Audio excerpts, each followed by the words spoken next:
Hello my dear friends and students, welcome to English Max. हम लोग कर रहे हैं एसएससी सीजीएल की इंग्लिश का प्रीवियस पेपर और आज है प्रीवियस पेपर नंबर 6। ये पेपर हुआ था जुलाई 2023 में। 14 जुलाई का हम लोग सॉल्व कर चुके हैं और यह है 17 जुलाई का पेपर। तो 17 जुलाई में भी मॉर्निंग शिफ्ट वाला हम लोग कर चुके हैं। अभी हम करने जा रहे हैं शिफ्ट 2 सेकेंड शिफ्ट वाला पेपर। 2 शिफ्ट और बचेंगे, इसके बाद 17 जुलाई का पेपर ख़त्म हो जाएगा। फिर हम लोग 18, 19 ऐसे करके आगे बढ़ेंगे। पीडीएफ आप लोगों ने सॉल्व कर ही लिया होगा, ठीक है। तो कहाँ मिलेगा पीडीएफ ये आपको पता है। पीडीएफ आपने सॉल्व कर लिया होगा और सॉल्व ज़रूर कर लिया करिए। बिना पीडीएफ सॉल्व किए पेपर डिस्कशन का मज़ा नहीं आएगा। और अपने सामने खोल के रखिए तो और अच्छा होगा। 2 मोबाइल यूज करिए घर में और किसी का ले लीजिए, उसमें पीडीएफ देखिए और यहाँ पे डिस्कशन करिए, ठीक है। तो चलिए स्टार्ट करते हैं फिलहाल हम लोग आज का अपना डिस्कशन और देखते हैं आज पहला क्वेश्चन क्या है। आज पहला क्वेश्चन है एंटोनिम बताएं। किसका एंटोनिम बताना है, ये देखो अंडरलाइन किया हुआ है, ल्यूसिड। तो ल्यूसिड 2 तरह का वर्ड है। अगर ये बॉटनी में यूज किया जाता है तो रस से भरा हुआ। ल्यूसिड मतलब वो फल जिनमें रस होता है, जैसे संतरा है, ठीक है, ऑरेंज वगैरह में, वो तो ल्यूसिड फ्रूट कहे जाते हैं। और अगर भाषा में यूज किया जाता है, लैंग्वेज में यूज किया जाता है, तो ल्यूसिड ऐसी लैंग्वेज को कहा जाता है जिसमें पढ़ने के बाद आपको अर्थ समझ में आ जाए, मतलब need not to be explained. Language is so easy that anybody who reads can understand the meaning. तो इतना आसान होती है, उसको भाषा को ल्यूसिड कहा जाता है। तो Lucy presented a lucid account of her achievements. Account of her achievements का मतलब क्या हुआ, विवरण। यहाँ अकाउंट कॉमर्स वाला अकाउंट नहीं है ये, ठीक है। अकाउंट ऑफ हर अचीवमेंट्स अपनी उपलब्धियों का एक विवरण, एक डिटेल उसने प्रेजेंट किया। कैसा, एकदम ल्यूसिड अकाउंट। ल्यूसिड अकाउंट का मतलब क्या हुआ, बहुत ही आराम से समझ में आने लायक। Before the committee. तो इसका एंटोनिम बताना है। तो यहाँ ल्यूसिड का मतलब हो गया इजी टू अंडरस्टैंड, ठीक है ना। अब उसका अपोजिट क्या होगा, डिफ़िकल्ट। तो इंटेलिजिबल क्या होता है, इंटेलिजिबल वही होता है इजी टू अंडरस्टैंड। देखो ये लिखा है ना, इंटेलिजिबल मतलब इजी टू अंडरस्टैंड। ट्रांसपेरेंट जिसके आर पार दिखाई दे, इसका कोई लेना देना नहीं है। एम्बिगुअस का मतलब क्या होता है, द्विअर्थी, डबल मीनिंग वाला। क्या होगा, द्विअर्थी। द्विअर्थी का मतलब क्या हुआ, हैविंग डबल मीनिंग, और डीपर मीनिंग और सुपरफिशियल मीनिंग। और एम्बिगुअस कोई भी चीज़ होती है तो नॉट इजी टू अंडरस्टैंड होता है। एम्बिगुअस लैंग्वेज का मतलब हुआ कि something is very difficult to understand, ठीक है। यही है वो वर्ड जिसकी आपको डिमांड थी। ऑर्डरली मतलब क्या होता है, बहुत ही व्यवस्थित, बहुत ही वेल अरेंज्ड, ठीक है। तो ये हो जाएगा। 4 वर्ड हो गए, आपको आंसर भी मिल गया। अब आगे बढ़ते हैं, आपका क्वेश्चन नंबर 2। तो क्वेश्चन नंबर 2 रहा ये। इसमें क्या करना है, आपको एक इडियम दिया हुआ है, उसकी मीनिंग बतानी है। इडियम क्या है, स्क्रैप द बैरल। तो स्क्रैप द बैरल का क्या मतलब होता है, देखो स्क्रैप द बैरल का मतलब होता है कि किसी आदमी को इतना मजबूर करना, अपना मजबूर करना कि वो अपना आखिरी हथियार, अपना आखिरी दांव लगा ले। हालांकि वो जो एकदम आखिरी वाला है वो तो सबसे कमज़ोर होता है, मजबूत वाला पहले लगा देता है आदमी, ठीक है। तो to be forced to use one's last and weakest resource, तो ये पहला वाला ही हो जाएगा, ठीक है। मैंने आपको मीनिंग बताई थी, मीनिंग पर मैच करता हुआ पहला ही हो गया। अब नेक्स्ट में आ जाओ, अगला क्वेश्चन आपका कौन सा है, क्वेश्चन नंबर है 3। तो क्वेश्चन नंबर 3 में क्या है, फिर से इडियम का क्वेश्चन है, अ डाइम ऑफ डजन, ठीक है ना। तो ये कह रहे हैं कि किस सेंटेंस में अ डाइम ऑफ डजन को बहुत अच्छे से यूज किया गया है। तो अब डाइम ऑफ डजन का मतलब होता है ना कि जैसे आप कोई चीज़ अपने कोई कुछ प्रोजेक्ट वगैरह है या कोई स्पीच वगैरह है इस तरह की दी है जो किसी को इम्प्रेस ना कर पाए, तो वो होता है अ डाइम ऑफ डजन। तो पढ़ के देखते हैं, her ideas were worth a dime a dozen. क्यों, आगे देखें, and did not impress the boss. हाँ ये है, कोई पॉजिटिव इम्प्रेशन नहीं डाल पाए, कोई पॉजिटिव इफेक्ट नहीं डाल पाए, तो अ डाइम अ डजन ये हो जाता है। तो उसके आइडियाज़ क्या थे, अ डाइम अ डजन थे, क्योंकि वो बॉस को इम्प्रेस नहीं कर पाए हैं। तो पहला ठीक है। दूसरा है the restaurant had some delicious. यहाँ डेलीशियस डेजर्ट की बात ही नहीं हो रही है जी। लिखा है the antique store had some rare finds. नहीं, ये स्टोर वगैरह नहीं। The concert ticket wicket, program है ही नहीं, कोई ऐसी चीज़ है जिसका सामने वाले पे कोई इफेक्ट ना पड़े, ठीक है। नेक्स्ट आ जाओ, आपका क्वेश्चन नंबर 4। क्वेश्चन नंबर 4 में देखो ये रीअरेंजमेंट दिया हुआ है और अब की बार रीअरेंजमेंट 4 ही में है, ठीक है, 4 में है। तो चलो हम इसको पढ़ते हैं, फिर आपको बताते हैं कि इसमें क्रम से क्या होना चाहिए। लिखा है अकॉर्डिंग टू होमर, होमर के अकॉर्डिंग। होमर कौन है? होमर एक बहुत बड़े ग्रीक के पोएट है, बहुत बड़े पोएट। होमर ने ओडिसी लिखा था। नाम आप लोगों को जीएस वगैरह में पूछा जाता होगा कि ओडिसी किसने लिखा था, तो होमर की रचना है। बहुत बड़े, जैसे अपने यहाँ कालिदास हुआ करते थे, ऐसे ही पोएट हैं ग्रीक के, वो क्लासिक पोएट हैं। तो according to Homer Achilles was brought up by his mother at Phthia with his inseparable companion Patroclus, ठीक है। तो पेट्रोक्लस और उसकी मतलब ये पेट्रोक्लस और उसकी माँ जो थी पीथिया, ठीक है, पीथिया उसको पढ़ेंगे, ठीक है, अब समझ लीजिएगा, पीएच नहीं, उसको पीथिया पढ़ा जाएगा, ठीक है। ये जैसे अपने यहाँ पुराण होते हैं, पौराणिक कथाएं होती हैं, जैसे ग्रीक में माइथोलॉजी है, माइथोलॉजी मतलब वहाँ की भी पौराणिक कथाएं होती हैं, तो उसमें ये कैरेक्टर्स हुआ करते हैं। एक्लीक्स का नाम आप लोगों ने सुना होगा, कई बार इडियम आता है एक्लीक्स हील, एक्लीक्स हील। जरा मैं थोड़ा सा मतलब एक आधा मिनट का टाइम लूँगा, आप लोगों को जरा एक्लीक्स के बारे में बता देता हूँ। एक्लीक्स, अब दो इसके मदर फादर के बारे में आप ही जान ही गए हैं कि इसकी मदर कौन थी, पीथिया थी, और पेट्रोक्लस मतलब उसके इंसेपरेबल कंपेनियन, मतलब दोनों की बॉडी एक में ही थी। पीथिया और पेट्रोक्लस की बॉडी एक में ही, एक ही में दोनों की बॉडी थी, और इन दोनों से पैदा हुआ था एक्लीक्स। एक्लीक्स की जो बॉडी थी वो पत्थर की थी, पूरा शरीर सर से लेकर के पांव तक पूरा शरीर पत्थर का था। जो उसका नीचे वाला पैर का तलवा होता है, सोल पैर की, केवल वहीं उसका सॉफ्ट था और वहीं से वो मारा जा सकता था। तो जब आपने कहानी पढ़ी होगी, ग्रीक के राजा थे, उनकी 2 बेटियां थीं और ट्राय का राजकुमार उनका स्वयंवर था। तो ट्राय का राजकुमार जो छोटा वाला था वो हेलेन, मतलब ग्रीक की राजकुमारी हेलेन को मतलब भगा लाता है। तो उसके बाद यूनान की ओर से बहुत सारे दुनिया भर के राजा लड़े थे। ट्राय छोटा सा भूमध्य सागर के ऊपर एक छोटा सा राष्ट्र था, तो उससे लड़ रहे थे ये लोग। तो यूनान की सेना की ओर से एक्लीक्स भी लड़ रहा था। तो एक्लीक्स ने तबाही मचा दी थी ट्राय में, क्योंकि उसको कोई मार ही नहीं पाता था ना। तो किसी ने मतलब बताया, उसकी मौत का राज बताया, तो ट्राय के राजकुमार ने उसके पैर में भाला मार दिया था, तब वो जाके मरा है। तो एक्लीक्स हील का मतलब क्या होता है? कोई कमज़ोर पॉइंट, जैसे आपकी भी कोई कमज़ोरी होगी, कोई कमज़ोर नस होगी जहाँ से आप हार जाते होंगे, तो उसी को कहा जाता है। अब मुहावरे के तौर पर एक्लीक्स हील, उसी एक्लीक्स की बात हो रही है यहाँ पर। अब बात समझ में आई? चलिए आगे बढ़ते हैं। इसी बहाने से एक मुहावरा हो गया आपका। तो इन्होंने बताया कि एक्लीक्स जो था वो उसको इन लोगों ने पाल पोस कर बड़ा किया था, तो ये पालन पोषण हो गया। यहाँ करें एक्लीक्स वाज द ब्रेवेस्ट, हैंडसमेस्ट और ग्रेटेस्ट वॉरियर, सबसे बहादुर, सबसे सुंदर और सबसे महान योद्धा था, ठीक है। किसकी आर्मी का? किसकी आर्मी का? अगेमेम्नन की, ठीक है ना, अगेमेम्नन की। ये ट्रोजन वार, मतलब वही ट्रोजन वार कौन था? ट्राय का युद्ध था।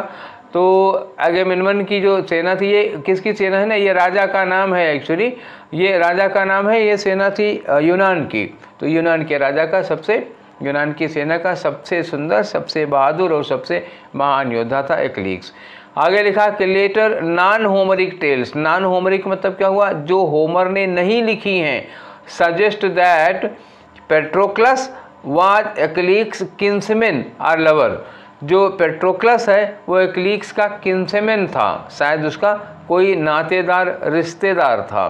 बाद के होमर ने तो लिखा था कि वो उसके फादर मदर थे, दूसरे राइटर्स ने ये लिखा कि जो पेट्रोक्लस है वो एक्लीक्स का कोई रिश्तेदार था।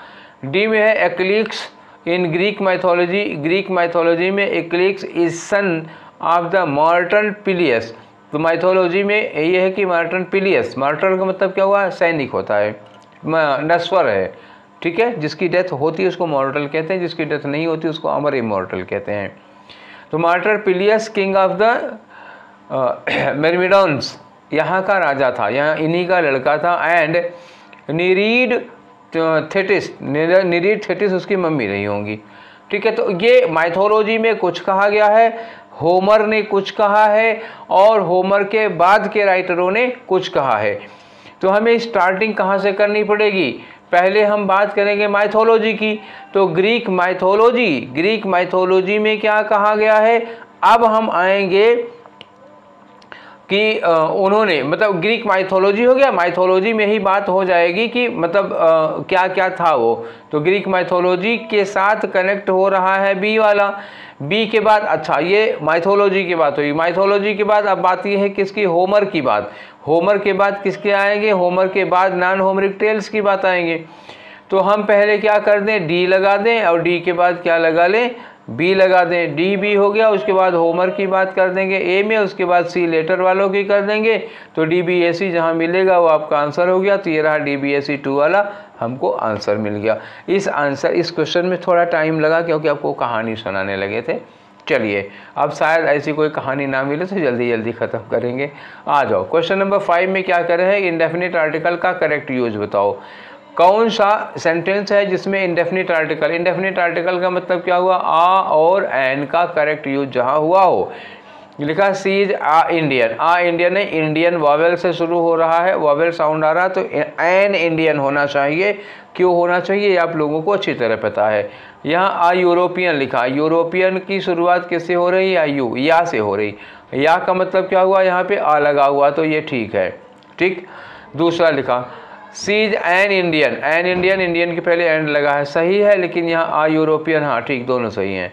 ये आपका दूसरा वाला आंसर होगा क्योंकि दोनों इंडेफिनिट आर्टिकल एकदम ठीक लगे हैं। तीसरे में फिर इंडियन आ गया तो ये गलत हो जाएगा। और यहाँ एन यूरोपियन के पहले आ लगना चाहिए था, ये तीसरा वाला एकदम से गलत हो गया। चौथा एन इंडियन तो लगा हुआ है, लेकिन यहाँ एन यूरोपियन के पहले क्या लगना चाहिए? आ लगना चाहिए, ना कि एन लगना चाहिए, तो ये चौथा वाला भी गलत हो गया। अब एक ही मात्र ऑप्शन आपके पास बचा है, दूसरा वाला। चलिए आगे चलते हैं। आपका क्वेश्चन नंबर 6 क्या है? खाली जगह भरो। लिखा है the police were N high alert. The police were on high alert. जो पुलिस है वो हाई अलर्ट पे। हाई अलर्ट का मतलब एकदम चौकन्ना है। ऑन अकाउंट ऑफ, क्यों चौकन्ना है? On account of the dash convict. Convict क्या होता है? मुजरिम होता है। Who had killed many people, मतलब जिसने बहुत सारे लोगों की हत्या की है, उसी एक ऐसे मुजरिम की वजह से पूरी पुलिस क्या है? एकदम हाई अलर्ट पे है। तो ये क्या होगा? रन आफ्टर कन्विक्ट नहीं, तो रन आफ्टर किसी के पीछे भागना हो गया। वॉक अवे कन्विक्ट, ये भी नहीं होगा। इलोप्ड कन्विक्ट, इलोप्ड यार देखो भाग जाने के लिए लगता तो है, लेकिन जब कोई लड़का लड़की शादी करने के लिए घर से भाग जाते हैं तो इलोप लगाया जाता है, तो ये नहीं लगेगा। रन अवे, ये रन अवे लिखा हुआ है ना, देखो रन के साथ अवे कोई गैप नहीं है, नो गैप। तो रन अवे का मतलब क्या हुआ? भगोड़ा मतलब क्या हुआ? जो कस्टडी से भाग गया है। यहाँ पे जो रन अवे एक फ्यूजिटिव होता है भगोड़ा के लिए, यहाँ उस फ्यूजिटिव का सेंस नहीं है। यहाँ वो है कल्प्रिट है जिसके ऊपर दोष सिद्ध हो गया है, शायद कस्टडी से भाग गया, मतलब पुलिस की कस्टडी, पुलिस की हिरासत से भाग गया है। अब पूरी पुलिस, शहर की पूरी पुलिस क्या होगी? हाई अलर्ट पे होगी। तो ठीक है, ये रन अवे वाला लगाओगे। ठीक है, नेक्स्ट आ जाओ। आपका क्वेश्चन नंबर 7 में पूछा है इनकरेक्टली स्पेल्ड वर्ड। क्रैडल का मतलब पालना होता है। पालना जानते हैं, जिसमें बच्चे, छोटे बच्चे जिसमें झूला झूलते हैं, सोते हैं जिसमें। फ्रूटफुल का मतलब क्या होता है? जिसका रिजल्ट आता हो, फलदायी होता है। तो इसकी स्पेलिंग ये सही है तो आंसर नहीं होगा। विलफुल गलत हो गया, इसकी स्पेलिंग गलत है तो ये सही हो जाएगा। अंक्शन एक वर्ड होता है, अंक्शन का मतलब जानते हैं क्या होता है? दो चीज़ होती है। एक तो अंक्शन का मतलब होता है वार्मथ का मतलब क्या हो? वार्म मतलब गर्म होता है, तो वार्मथ का मतलब गर्मजोशी या गर्मी। रिश्तों में अपनापन जब होता है तो उसमें वार्मथ होती है। या इसको हम कह सकते हो ऑइंटमेंट। ठीक है, एक और इसकी मीनिंग क्या होती है? ऑइंटमेंट का मतलब मरहम। ठीक है ना। अच्छा, ये विलफुल गलत क्यों हुआ? देखो, जब भी आप किसी वर्ड में फुल को जोड़ते हो तो इसमें से एक एल मिस हो जाता है। खाली फुल लिखोगे तो FULL लिखा जाएगा, लेकिन जब आप किसी के साथ जोड़ोगे, देखो ये केयर है, केयर में हमने जोड़ा फुल FULL, तो रिजल्ट क्या आएगा जानते हो? केयर फुल, एक एल गायब। फुल को किसी में जोड़ेंगे तो उसका एक एल गायब हो जाता है, और यहाँ विलफुल दोनों में लगा हुआ था इसलिए एक कट गया, आंसर ये हो गया, गलत हो जाएगा। ठीक है ना, चलिए आगे। अब आते हैं आपके क्वेश्चन नंबर 8 में। तो क्वेश्चन नंबर 8 में क्या होगा, एंटोनिम बताना है किसका, पैट्रियार्ट का। पढ़ने की जरूरत नहीं, पैट्रियार्ट की एक ही मीनिंग होती है। ही रिगार्ड्स हिमसेल्फ एज अ पैट्रियार्ट, वो अपने आप को एक पैट्रियार्ट मानता है। पैट्रियार्ट को सीधी सीधी जो हिंदी वर्ड है इसका वो क्या होता है, देशभक्त। पैट्रियार्ट कौन होता है, देशभक्त होता है। तो इसका एंटोनिम बताओ, एंटोनिम क्या होगा, तो इसका एंटोनिम क्या होगा, गद्दार, देशद्रोही, यही ना। तो यहाँ ड्यूटीफुल, ड्यूटीफुल तो पैट्रियार्ट हो जाएगा। ट्रेटर का मतलब क्या होता है, गद्दार होता है। ठीक है, ट्रेटर मतलब गद्दार, जो गद्दारी करता है ग्रुप के साथ। नेशनलिस्ट राष्ट्रवादी होगा, साइनोनिम हो जाएगा। लॉयल का मतलब वफादार, निष्ठावान अपने देश के प्रति जिसकी निष्ठा हो। तो सारे तो सिमिलर दिए हुए हैं ना, एक ही है अपोजिट वाला, यही गद्दार वाला। ठीक है, आगे आ जाओ। नेक्स्ट में चलते हैं, आपका क्वेश्चन नंबर 9। और 9 में क्या है, फिर से एंटोनिम बताना है किसका, ये वर्ड दिया हुआ है इंडोलेंट। और इंडोलेंट का मतलब क्या होता है ना, आलसी। क्या होगा, आलसी। आलसी से थोड़ा 1 डिग्री बढ़ के होगा, इसको काहिल कह सकते हो। मतलब आलसी अपने लिए खाना बना नहीं सकता, और काहिल वो होगा जो खाना बना है लेकिन अपने लिए निकाल नहीं सकता, कोई निकाल के दे देगी। ये थोड़ा डिग्री का फर्क होगा। एक और अनस्किल्ड, तो अनस्किल्ड का तो यहाँ पे कोई लेना देना नहीं है, इनको हटा दो इंडोलेंट में। स्लगिश का मतलब क्या होता है, स्लगिश मतलब लेजी होता है, तो ये तो क्या हो जाएगा, सिमिलर हो जाएगा।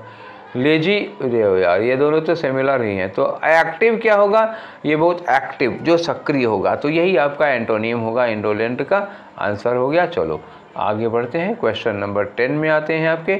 देखिए आपके क्वेश्चन नंबर 10 में क्या है, मीन्स द सेम का मतलब सिमिलर मीनिंग बतानी है किसकी, ये जो लिखा हुआ है इसके लिए लिखा है only the artist who makes sculptures, वो आर्टिस्ट जो स्कल्पचर्स बनाते हैं। स्कल्पचर का मतलब क्या होता है, मूर्तियाँ। ठीक है ना, जो लोग मूर्तियाँ बनाते हैं, are allowed to take part in the exhibition, इस एग्जीबिशन में भाग लेने के लिए केवल उनको परमिशन दी गई है जो मूर्तियाँ बनाते हैं। तो ऐसे लोगों को हम लोग क्या कहेंगे, स्कल्प्टर कहेंगे। यहीं से पकड़ लेते, स्कल्पचर मतलब मूर्तियाँ बनाने वाले को स्कल्प्टर, मूर्तिकार कहते हैं इसको। पेंटर, पोर्टर और आर्टिशन। आर्टिशन जानते हो क्या होता है, आर्टिशन होता है शिल्पी। और शिल्पी कौन होता है पता है, कुम्हार, दर्जी, मोची, बढ़ई, लुहार, ये सब शिल्पकार होते हैं। ठीक है, और स्कल्प्टर मूर्तिकार होता है। नेक्स्ट बढ़ जाओ अपने अगले क्वेश्चन पे, क्वेश्चन नंबर 11 क्या कह रहा है, वन वर्ड सब्स्टिट्यूशन। लिखा क्या है, certain to happen. Certain to happen का मतलब क्या हुआ, something that is sure to happen, that can not be avoided. कोई ऐसी चीज़ जिसको आप टाल नहीं सकते, अवर्ट नहीं कर सकते, अवॉइड नहीं कर सकते, उसे स्कैप नहीं कर सकते हो, जिसका होना तय है। फॉर एग्जाम्पल डेथ, डेथ होना निश्चित है। दुनिया में कोई इंसान नहीं है जिसकी मृत्यु ना हो। यहाँ तक कि भगवान भी जब आए धरती पर तो उनको भी मतलब ये फॉर्मेलिटी करनी पड़ी मरने का। ठीक है, तो वही होता है सर्टेन टू हैपन, मतलब जो जिस चीज़ को टाला नहीं जा सकता। एक वर्ड में लिखे हमारे पूर्व प्रधानमंत्री जी के नाम पर पड़ेगा तो ये अटल हो गया। अटल को अंग्रेजी में क्या कहते हैं, इनएविटेबल हो गया, पहला वाला आंसर हो जाएगा। कन्वर्टेबल जिसको चेंज किया जा सकता है, इंडिस्पेंसेबल, ये कभी कभी आता है। इंडिस्पेंसेबल का मतलब होता है that without which we can not do, कोई ऐसी चीज़ जिसके बिना हमारा काम न चले। अपरिहार्य कह सकते हो। अपरिहार्य मतलब जैसे हम ये कह सकते हैं कि mobile phones has become indispensable part of our life. Mobile phone हमारी ज़िंदगी का इंडिस्पेंसेबल पार्ट हो गया है, हम उससे अलग हो ही नहीं सकते हैं, उसके बिना हमारा काम ही नहीं चलता है। कुछ लोगों की तो सुबह नहीं होती। जस्टिफिएबल जिसको उचित ठहराया जा सकता है। तो फिलहाल आपका आंसर 1 वाला होगा, इनएविटेबल। इनएविटेबल मतलब that which can not be avoided, that which can not be averted, that is sure to happen. आगे आ जाओ क्वेश्चन नंबर 12 में। क्वेश्चन नंबर 12 में आपको एक्टिव वॉइस बनानी है किसकी, बाय होम। बाय होम का क्या हो जाएगा, हु हो जाएगा। ठीक है, बाय होम, हु हो गया। वाज मेड, वाज लगा है, मेड लगा है तो हु मेड हो जाएगा, हु मेड हो गया। और कॉफ़ी, यहाँ पे द कॉफ़ी लगा, हु मेड द कॉफ़ी भैया। तो इसमें हैड की तो गुंजाइश नहीं, मेक्स प्रेजेंट में आ जाएगा तो हो नहीं सकता वाज का। मेड ठीक है, हैज मेड प्रेजेंट में आ जाएगा तो तीसरा वाला हो सकता है, कोई चांस नहीं। नेक्स्ट आ जाओ आपका क्वेश्चन नंबर 13 क्या कर रहे हैं, इसमें बताना है आपको एरर। तो she always invite me to dinner. She always तक तो ठीक है, इनवाइट भी ठीक है, लेकिन अब ये ऑलवेज लगाने का मतलब क्या हुआ, ऑलवेज लगाने का मतलब क्या हुआ, ये हैबिट हो गई, अक्सर होता है ऐसा, हमेशा होता है ऐसा। अब सी और इनवाइट में चलो, तो सी क्या हो गया, सी हो गई भैया आपका सिंगुलर सब्जेक्ट, और इनवाइट क्या है, इनवाइट हो गया आपका वर्ब की फर्स्ट फॉर्म है तो प्लूरल वर्ब है। सिंगुलर सब्जेक्ट के साथ प्लूरल वर्ब आप लगा नहीं सकते हो, तो you will have to convert your verb into singular, तो आपको वर्ब सिंगुलर बनानी पड़ेगी। और वर्ब को सिंगुलर बनाने के लिए हम उसमें एस या एस लगाते हैं, तो इसका मतलब ये जो इनवाइट है वो इनवाइट्स होना चाहिए, यही दूसरा वाला आपका आंसर हुआ। ठीक है, आगे आ जाओ। अगला क्वेश्चन है क्वेश्चन नंबर 14। इसमें क्या करना है आपको, तो सब्स्टिट्यूट करो जो अंडरलाइन किया हुआ है, पढ़ना पड़ेगा। ज़रा देखते हैं। The Indian independence movement sought to establish the conceptions of freedom. Conceptions नहीं होता जी, कंसेप्ट होता है, कंसेप्ट ऑफ फ्रीडम। कंसेप्शन क्या चीज़ है, कंसेप्ट ऑफ फ्रीडम होता है, तो कंसेप्ट ऑफ फ्रीडम हमको तो मिल गया, हम और आगे पढ़ेंगे नहीं, ये हो गया कंसेप्ट ऑफ फ्रीडम। अब फ्रीडम नहीं मिल रहा तो लिबर्टी लगा लो। मेथड्स टू नहीं होगा यहाँ पे, प्रोसीजर, ये सब बेकार है। क्या होगा, concepts of liberty. Freedom liberty एक ही, थोड़ा अंतर होता है लिबर्टी और फ्रीडम में, लेकिन वो कभी कभी बताएंगे लिबर्टी फ्रीडम क्या डिफरेंस होता है। ठीक है, लिबर्टी, फ्रीडम, इंडिपेंडेंस, इन सब में थोड़ा थोड़ा फ़र्क होता है। ठीक है, तो फ्रीडम एकदम से फ्री हो गया, लिबर्टी में कुछ नियंत्रण रहता है। ठीक है, तो कंसेप्ट्स ऑफ लिबर्टी होगा, कंसेप्शंस नहीं होगा। क्लियर, आगे आ जाओ। नेक्स्ट क्वेश्चन, अगला क्वेश्चन है हमारा क्वेश्चन नंबर 16। 16 में क्या बताना है आपको, एंटोनिम बताना है। किसका एंटोनिम बताना है, एट अ डिसएडवांटेज। देखो, developed countries are at a disadvantage to have access to modern science and technology. At a disadvantage, disadvantage मतलब नुकसान, तो आ जाओ फायदे में। और क्या, प्रिविलेज्ड, प्रिविलेज्ड का मतलब ये हो गया फायदा। एडवांस, प्रिविलेज का मतलब होता है स्पेशल राइट्स, खास अधिकार, विशेष अधिकार हो जाता है। तो डिसएडवांटेज नुकसान हो गया, ये विशेष फायदा हो गया, तो लगेगा वही, क्योंकि यूजलेस निगेटिव हो जाएगा, पावर्ड नहीं होगा। ठीक है ना, पावर्ड टू हैव एक्सेस बिल्कुल नहीं, प्रिविलेज्ड हो जाएगा डिसएडवांटेज का। अनहैप्पी निगेटिव सेंस में जाएगा, ये लगाना नहीं है। दो चांस थे पावर्ड का प्रिविलेज्ड का, तो पावर्ड नहीं होगा, प्रिविलेज्ड होगा। ठीक है, यहाँ सुविधाओं से रिलेटेड है ना, पावर से नहीं रिलेटेड है, इसलिए। नेक्स्ट आ जाओ आपका क्वेश्चन नंबर 16। 16 में क्या करना है, खाली जगह भरना है। जरा लगाओ, देखो क्या लगता है। Payments can be made by dash और इन कैश। इन केस, बाद में और के बाद क्या लिखा है, इन केस, तो अगर आर के बाद इन केस लिखा है तो आर के पहले क्या होगा, ड्राफ्ट हो गया, चेक हो गया, ईमेल, मतलब ऐसे ईमेल या फिर ऐसे क्या कहते हैं, जी पे, गूगल पे, ये सब हो सकता है। कैश मतलब कहा डैश या कैश, तो क्या लगाओगे, ये वाला चेक होगा, और क्या, क्योंकि और कोई नहीं, ये चीकी, चीक, चिक, ये सब लगाना नहीं, क्या होगा, ये होता है चेक। ठीक, आगे आ जाओ नेक्स्ट पे। तो आपका क्वेश्चन नंबर क्या हो गया, 17 में क्या करना है, पैसिव वॉइस में चेंज करना है। She might have completed, might have completed, तो ये क्या करना होगा, आपको हैव के बाद बीन लगाना पड़ेगा। पहले तो माइट हैव बीन ढूंढो, अगर दो जगह मिला तो और देखेंगे, नहीं तो छोड़ देंगे। माइट हैव कंप्लीटेड गलत हो गया, माइट हैव बीन होना चाहिए। माइट हैड बीन, देखो हैड कैसे हो जाएगा भाई, माइट के बाद हैव लगेगा, ये माइट हैव बीन कंप्लीटेड, ये हमको मिल गया एकदम से ठीक ठाक। यहाँ माइट बी कंप्लीटेड बिल्कुल नहीं होगा, तो तीसरा वाला हो गया। ठीक, केवल वर्ब से हमारा क्वेश्चन सॉल्व हो गया। आगे आ जाओ, अगला क्वेश्चन है 18 में क्या करें, वन वर्ड सब्स्टिट्यूशन क्या है। वन वर्ड सब्स्टिट्यूशन क्या, any female animal, any female animal which feeds it's young on milk from her own body, कोई भी फीमेल एनिमल जो अपने बच्चे को अपने शरीर से उसको मिल्क पिलाती है, दूध पिलाती है, तो ऐसे को हम लोग क्या कहते हैं, मैमल कहते हैं, स्तनधारी। वर्टिब्रेट क्या होते हैं, कशेरुकी, जिनके शरीर में हड्डियां पाई जाती हैं।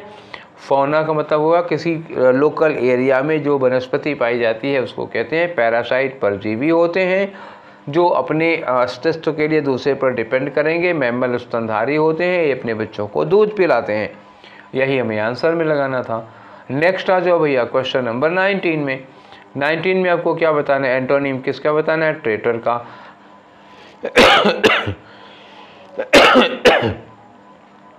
अभी थोड़ी देर पहले हमने एक वर्ड पाया था, वहाँ पे क्या था, पैट्रियट, इसी वाले सेट में था पैट्रियट। पैट्रियट का हमने बताया था अपोजिट क्या था, पैट्रियट का अपोजिट था ट्रेटर, गद्दार।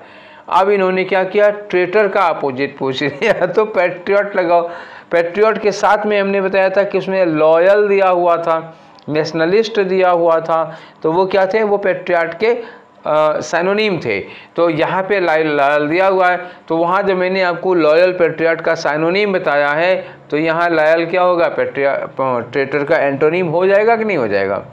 ट्रेटर क्या हो गया, गद्दार, और लॉयल मतलब वफादार, तो लॉयल आपका एंटोनिम हो गया। ऑनेस्ट और बिट्रेयर, देखो बिट्रेयर का मतलब भी होता है धोखा देने वाला हो जाएगा, डिफेंडर बचाव करने वाला हो जाएगा, तो आपका एंटोनिम जो हो गया वो लॉयल वाला हो गया।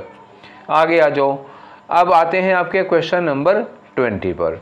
तो क्वेश्चन नंबर 20 में क्या करना है, देखो इनकरेक्टली स्पेल्ड वर्ड बताओ। नीस भतीजा होता है, सही है। फादर, अरे यार अंकल, क्या स्पेलिंग पूछी है जी। नेफ्यू में स्पेलिंग क्या होती है, NEPHEW, ठीक है ना। तो ये रहा आपका इनकरेक्ट वर्ड। आगे आ जाओ, अब आप आना है आपको क्या, क्वेश्चन नंबर 21 से 25, वही पुरानी कहानी। चलो पढ़ते हैं सीधे सीधे। Ambition is a vital ingredient, ambition की बात हो रही है।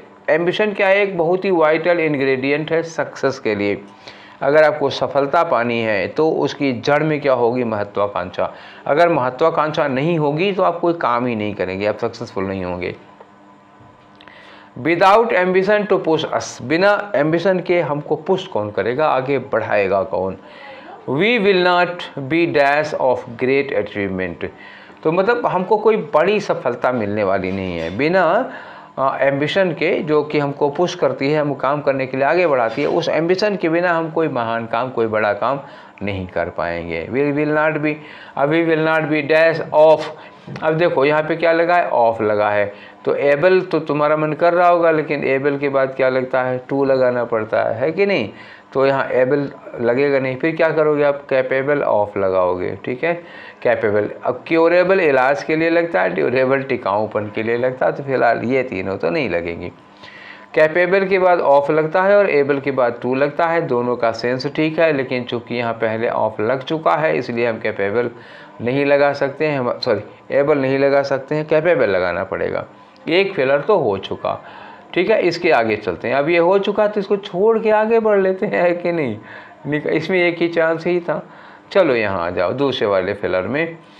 तो ये हो गया, आगे लिखा है कि we are need that special, ठीक, हम सब के सब, that special something dash ourselves to give us the will power, ये देखो will power to reach a higher goal dash we imagine ourselves capable dash।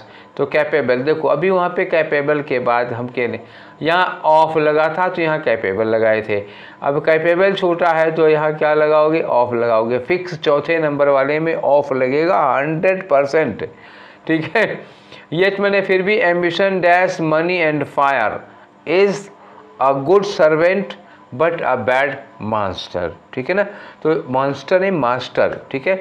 तो इन्होंने कहा कि ambition dash money and fire, आगे लिखा है मतलब पैसे और फायर की ही तरह ये गुड सर्वेंट है, लेकिन बहुत ही बैड।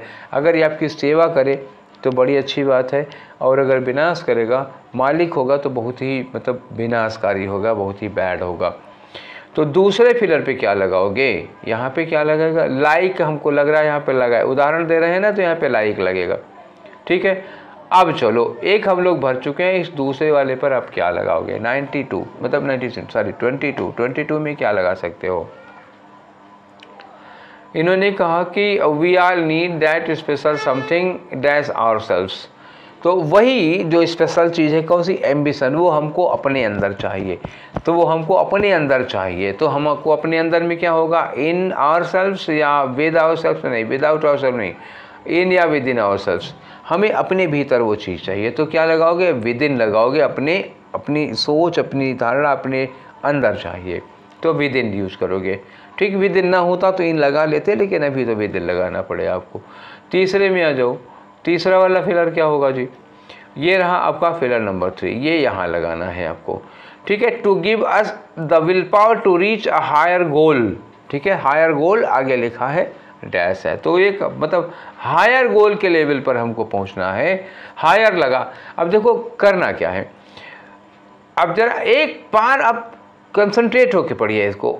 लिखा है to give us will power to reach higher goal, आगे लिखा है वी इमेजिन आवरसेल्व्स, मतलब जितना हम सोच पाते हैं उससे कहीं ज़्यादा हायर गोल हमको पाना है।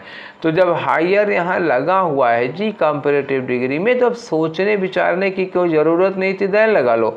Higher than, taller than, greater than, more than, less than, than comparative degree के साथ क्या लगाओगे, देन लगाओगे। क्लियर हो गया। चलिए यहाँ चौथे नंबर पे करना क्या है, तो बताया था ना यहाँ कैपेबल के बाद ऑफ लगाना है, तो बिना सोचे समझे चौथे नंबर पे आप कैपेबल ऑफ लगाओ, वही दिया ही होगा। ये देखो ना capable, we are capable of, दूसरे नंबर पे ये लग गया। अब यहाँ आ जाओ पाँचवें में, हमने कहा कि एम्बिशन और चीज़ों के साथ कंपेयर कर रहे हैं, कह रहे हैं कि इन चीज़ों की मतलब मनी और फायर की तरह एम्बिशन भी एक अच्छा सर्वेंट तो है, लेकिन अगर ये मालिक बना तो बहुत बुरा मालिक होगा। तो लाइक यहाँ एग्जाम्पल देने के लिए लगाओगे ना, लाइक डैश डैश डैश, तो यहाँ पे क्या लगा, लाइक लगा। क्लियर हो गया ना। तो हमारे कितने आंसर हो गए, अभी हमारा हो गया है 4 और 2 6 सेट।